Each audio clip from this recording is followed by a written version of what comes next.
Welcome to qnawire. This question it's another question about relativistic kinematics. We have a sigma part that is moving in the x direction. It is moving in the x direction, and it has a kinetic energy K of 180 MeV. And it decays to charged pion and a neutron. We know that the charged pion is in the positive y direction. So this is moving in the positive y direction. It is a two-dimensional question. So in order to solve this question, we want to first write down all the energies we know. Kinetic energy of lambda is 100, sigma, is 180 megavolts. And then we know that the rest mass equivalent energy is 1197 megavolts. And for neutrino, this number is 939.6 MeV. For pion, this number is 139.6 MeV. So let's first find out the total energy of lambda. Total energy of lambda equals the kinetic energy plus the rest mass equivalent energy. So it's this number plus this number.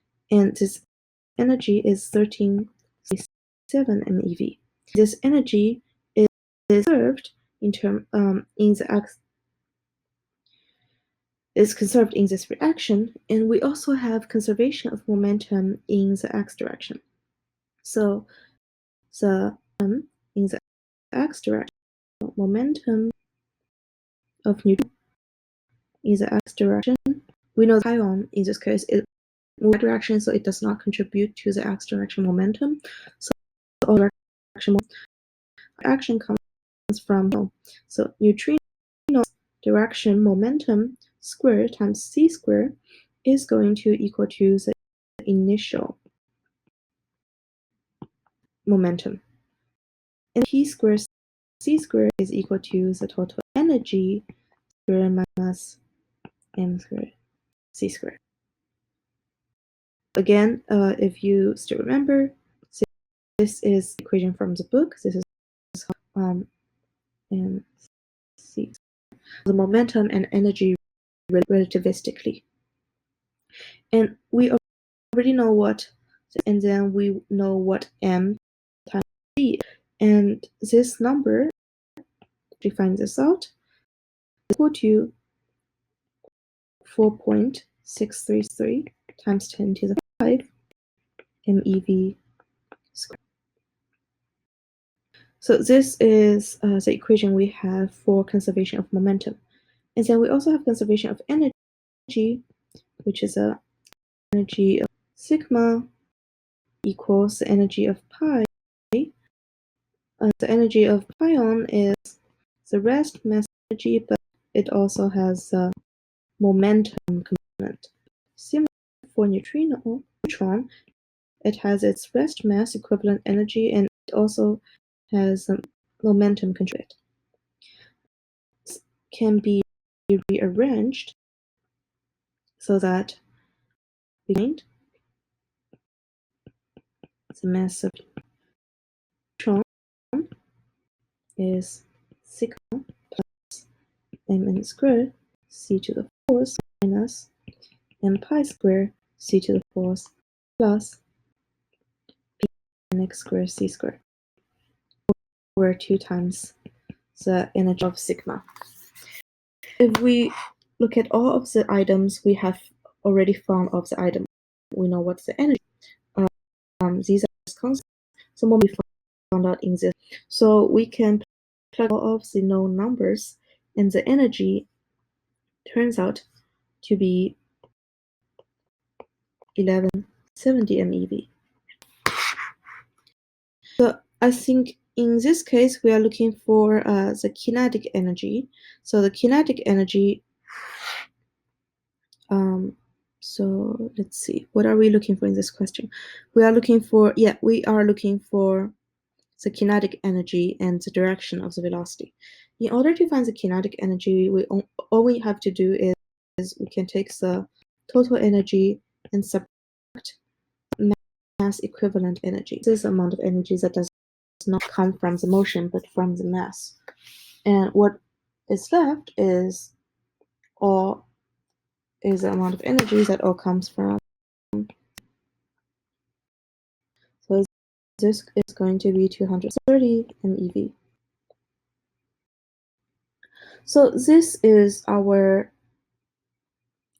kinetic energy. So I think that is most of this question. It also wants us to know what is the direction of travel for this neutron. That is going to take another page. So a new page.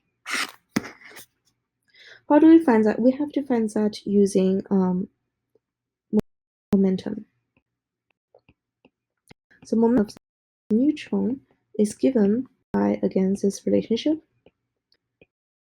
And we can find that is 4.861 times 10 to the 5th MeV. Once we find G, we can find out momentum. But this momentum, it can be in any direction. But if we go back to our previous calculation, we already found out the moment in terms of the x direction. So we can find the momentum in the y direction. And then that will tell us what theta is. So right now, so this is our x momentum, p, that we found in the previous view. That is 100. It is 4.633 times 10 to the 5th equals 4.633 times 10 to the 5th. We find the total, and this 4.861 times 10 to the 5th. And then we can find theta. Theta is equal to arc cosine. Yeah, because this is a cosine angle of square root. This is actually c square of 4.633 over 4.86. This theta is equal to 12.5 degrees. So the direction that this neutron is moving, it is moving 12.5 degrees with respect to the y-axis. So if the pion is moving in this direction, the neutron is going to move in this direction. And it's going to move in the direction with respect to its pion.